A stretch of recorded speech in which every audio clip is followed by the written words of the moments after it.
नमस्कार. जीवाश्रेष्ठ ते स्पष्ट सांगोनी गेले, परी जीव अज्ञान तैसेची ठेले. देहबुद्धीचे कर्म खोटे टळेना, जुने ठेवणे मीपणे आकळेना. 137. जुने ठेवणे मीपणे आकळेना. इसका मतलब है सबसे पुरानी चीज क्या है? परमात्मा. हम हमारा जीव उससे टूट गया है, तो हमारा जीव परमात्मा से मिल जाना, इसको ही आत्मज्ञान, मोक्ष प्राप्ति, मुक्ति कहते हैं. और आत्मज्ञान जो भी ब्रह्म ज्ञान कहते हैं, और वैसे उस स्थिति में रहना, सतत रहना, इसको अपना अज्ञान निकल गया और ज्ञान मिल गया ऐसा कहते हैं, इसी मन की स्थिति को. और ये कब नहीं मिल सकती है? जब हम लोग मैं करेंगे, तो हमारी अहंता दूर रखेंगे, तो हमें ये सबसे पुरानी चीज परमात्मा हमें मिल सकती है. ऐसा 137 से 141 श्लोक तक समर्थ रामदास बता रहे हैं. जीवा श्रेष्ठ ते स्पष्ट सांगू नहीं गए. ऐसे बहुत सारे श्रेष्ठ जीव हो गए जिन्होंने स्पष्टता से कहा है कि ऐसे मार्ग पे चलिए, भगवान का नाम संकीर्तन कीजिए, अच्छा जिंदगी जिए, जिसके कारण खुद को भी आत्मज्ञान होगा, दूसरे को भी होगा, और पूरा समाज अच्छी तरीके से चलेगा. फिर भी आज भी ऐसे कई लोग हैं कि ये इसको सब थोटांड कहते, भगवान का अस्तित्व ही नहीं मानते और सारी चीज़ें फालतू ऐसे समझते. तो वो हमारी उसके तरफ दुर्लक्ष्य करने का, और हमारा जीव कैसे परमात्मा प्राप्ति करेगा इसके तरफ हमें ध्यान रखने का.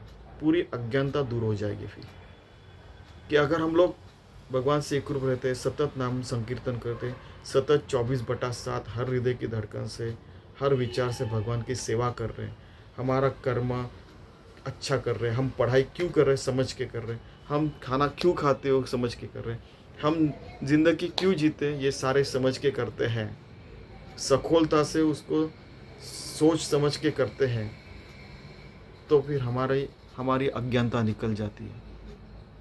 ठीक है.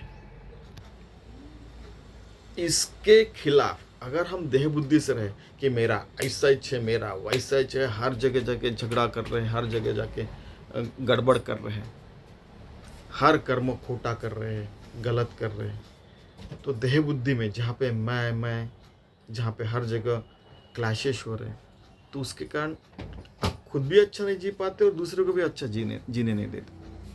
जियो और कम से कम जीने दो. ठीक है, इतना तो हम लोग कर सकते हैं. ठीक है. ये करने के बाद हमारी साधना और बढ़नी चाहिए. 24/7 भगवान का स्मरण, अच्छे विचार, अच्छे आचार, मन क्रम वचन अच्छा करना चाहिए. उसके कारण सबसे पुरानी चीज उस परमात्मा से हम एक रूप हो जाएंगे. 137. भ्रमे नाढळे वित्तते गुप्त झाले, जीवा जन्म दारिद्र्य ठाकून आले. देहबुद्धीचा निश्चयो ज्या टळेना, जुने ठेवणे मीपणे आकळेना. सबसे बड़ा दारिद्र्य क्या है? जीव को परमात्मा से एकरूपता नहीं हुई, उसको सबसे बड़ा दारिद्र्य कहते हैं. इसके पास पैसा नहीं, उसको दरिद्रता नहीं कहते. किसी के पास कम ज़्यादा पैसे रहेंगे, किसी के पास कम ज़्यादा बुद्धि रहेगी, किसी के पास कम ज़्यादा क्वालिफिकेशन रहेगा, किसी के पास कम ज़्यादा स्किल्स रहेंगे. ठीक है. लेकिन हर कोई, हर जीव, हर व्यक्ति, हर शक्ति परमात्मा स्वरूप है. ये हमें जानने का है.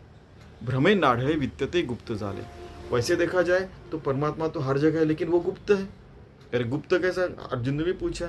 हम मुखा प्रति भानु, जैसे हमारे मुख के सामने ऐसा भानु यानी सूरज दिख रहा है, वैसे परमात्मा हर जगह है. फिर दिखता क्यों नहीं? ये जो न दिखना है उसी को दारिद्र्य कहते हैं. जीवा जन्म दारिद्र्य ठाकुर नहीं आले.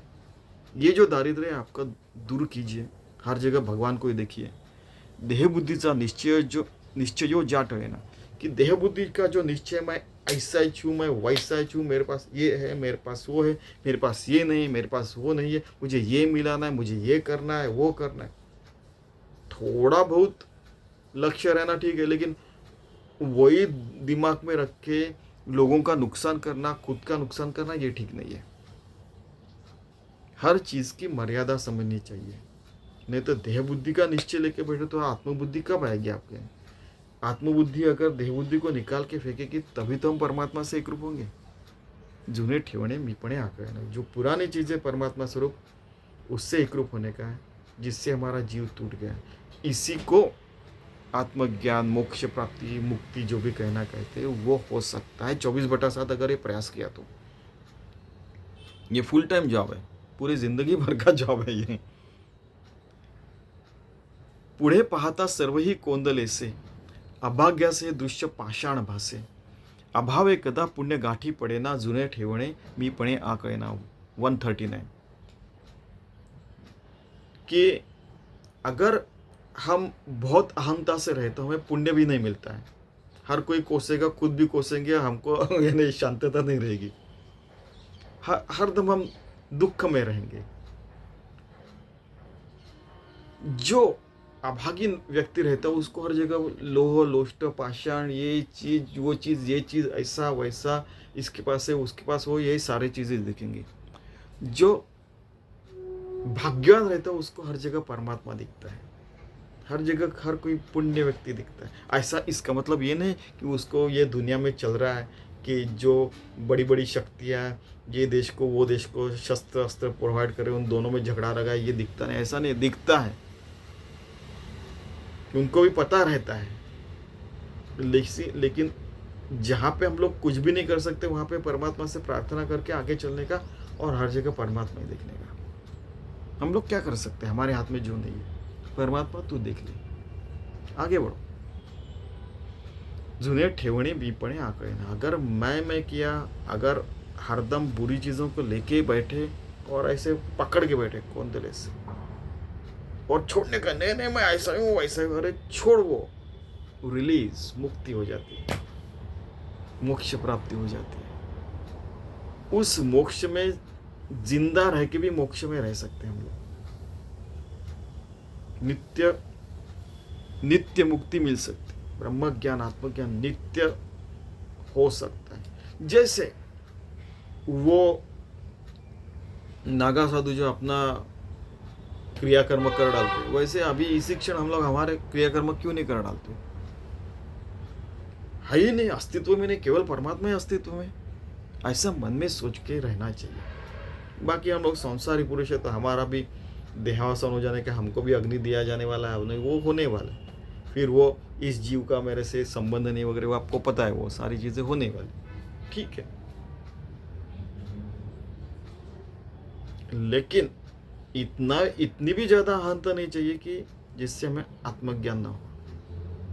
इतना याद रखना, ज्याचे तया चुकले प्राप्त नाही, गुणे गोविले जहाले दुःख देही, गुणा वेगळी वृत्ती तेही वळेना, जुने ठेवणे मीपणे आकळेना।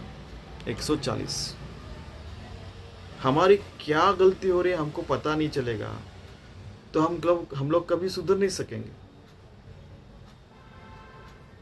हमारी गलती ये हो रही है कि हम लोग सब कुछ, ये जो भ्रम है हमारे सामने, अगर भ्रम नहीं रहा तो भ्रम क्रिएट भी किया जाता है, ऑफिस में, घर में और हर जगह।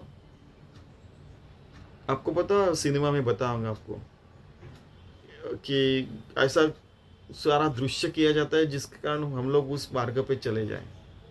ठीक है, कुछ देर तक जाने के बाद में समझ लेने का, पता चलने का, अरे ये तो गेम चल रहा है अपने साथ। वैसे ही जिंदगी में भी गेम चल रहा है ठीक है, कि यह होते रहता है। फिर भी हम लोग सावध होकर परमात्मा से एक रूप रहने का, क्या गलती हो रही है सुधार लेने का। वो गलतियां दोहराने वाला हम गलत मैन नहीं होने का, हमको गलत आदमी नहीं होने का, गलती सुधार के अच्छा आदमी बनने का, परमात्मा से एक रूप होने का। ये प्रवास कहाँ पे, हमारे मन में ही शुरू है।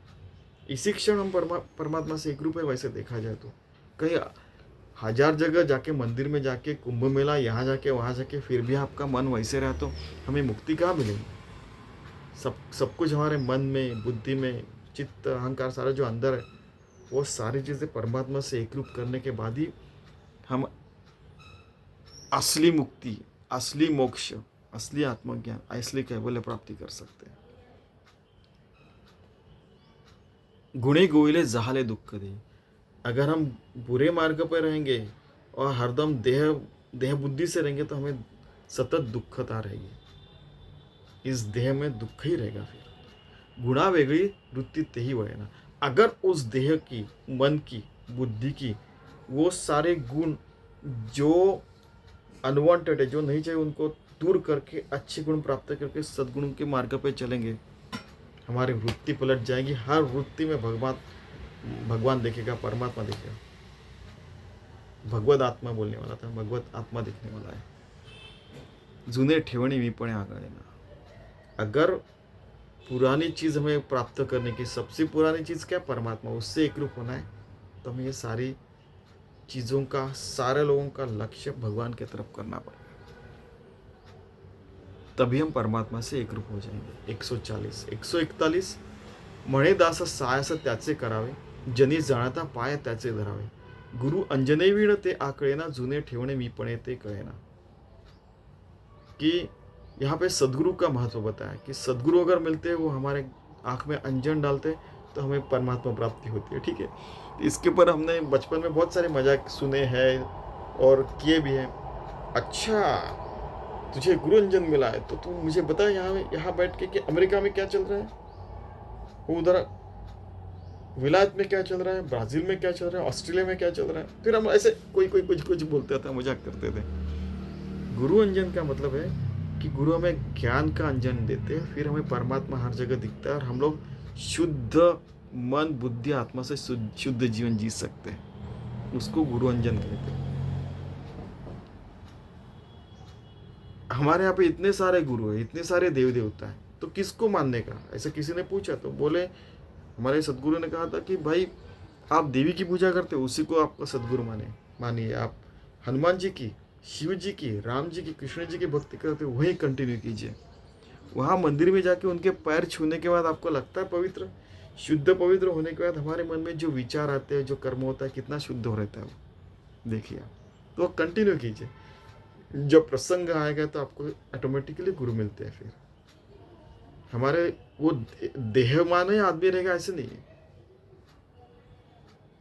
वो शक्ति अपने आप काम करने लगती है और जब चाहे वो अपने को मिलती है, और जब चाहे वो भगवान की चाहने से वो मिलती है, और वो हमारा जिंदगी सुधर जाती है फिर। और वो होता ही है जिंदगी में, अगर हम उस मार्ग पे रहे तो। जिस उसी के दास होना चाहिए जो शुद्ध पवित्र। तो सबसे बढ़िया देवी देवता ही है कि नहीं। जब तक गुरु नहीं मिलते, फिर गुरु आने के बाद जो बताते वो साधना करने की, अपना जिंदगी सफल बना देंगे। ठीक है, देखिए आपके हर कर्म, चाहे खाना पकाना रहो, चाहे पढ़ाई करने रहो, चाहे खेल कूद रहो, चाहे आपका आह्निक रहो, सोने का रहो, या कुछ भी रहो, ऑफिस का काम रहो, समाज सेवा रहो, देश सेवा रहो, जो भी शाश्वत विकास लक्ष्य प्राप्त करने के लिए, या तो फिर परमात्मा प्राप्ति रहो, ये सारी की सारी चीज़ें पूजामय की, भगवान की पूजा ऐसे समझ के की, ठीक है, भगवत प्राप्ति के लिए किया, तो फिर हमें निश्चित है हमारी जो सबसे पुरानी चीज़ है परमात्मा, उससे हमारा जीव एक रूप हो सकता है। देह, मन, बुद्धि, आत्मा सब कुछ भगवान से एक रूप होने जाते हैं, होके जाते हैं, होने जाते हैं और हो जाते हैं। ये समर्थ रामदास जी ने यहाँ पे निश्चितता से कहा है। चलिए हम 24/7 इतनी सुंदर जिंदगी जीने का प्रयास करते हैं, हर हृदय की धड़कन से और हर सांस से, हर कर्म से। धन्यवाद, जिसके कारण हमें सबसे पुरानी चीज परमात्मा प्राप्ति हो सके। धन्यवाद।